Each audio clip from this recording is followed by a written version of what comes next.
नमस्कार, आपण पाहत आहात ठळक घडामोड क्राईम न्यूज, निर्भीड पत्रकारिता, आवाज सत्याचा।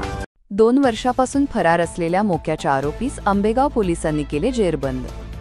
आंबेगाव पोलीस स्टेशनचे पोलीस अंमलदार दिनांक 1 जुलै रोजी दुपारी 2 वाजण्याचे सुमारास पोलीस ठाण्याच्या हद्दीत पेट्रोलिंग करीत असताना भारती विद्यापीठ पोलीस स्टेशन येथे दाखल गुन्ह्यांतील पाहिजे आरोपी सुनील गायकवाड, राहणार सच्चाई मातानगर, दुगड शाळेजवळ, आंबेगाव खुर्द, पुणे त्याचे राहते घराजवळ त्याच्या मित्राला भेटण्याकरिता आला असल्याची खात्रीशीर बातमी पोलीस हवालदार चेतन गोरे यांना मिळाल्याने माहितीची शहानिशा करून तपास पथकाने सदर ठिकाणी जाऊन वर नमूद आरोपीस ताब्यात घेतले।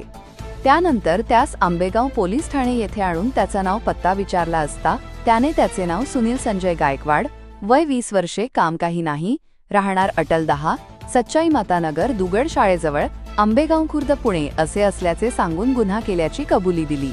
सदर गुन्ह्याचा तपास सहाय्यक पोलीस आयुक्त स्वारगेट विभाग पुणे शहर हे करीत आहेत। सदरची कारवाई ही शरद जिने, वरिष्ठ पोलीस निरीक्षक, आंबेगाव पोलीस स्टेशन यांच्या सूचनाप्रमाणे गजानन चोरमले, पोलीस निरीक्षक गुन्हे, मोहन कळमकर, पोलीस उपनिरीक्षक, तसेच पोलीस अंमलदार शैलेंद्र साठे, चेतन गोरे, हनुमंत मासाळ, निलेश जमदाडे, धनाजी धोत्रे, सचिन गाडे, प्रमोद भोसले, नितीन कातुर्डे, योगेश जगदाळे, सुभाष मोरे, हरीश गायकवाड, अजय कामठे, ज्ञानेश्वर चित्ते यांच्या पथकाने केली।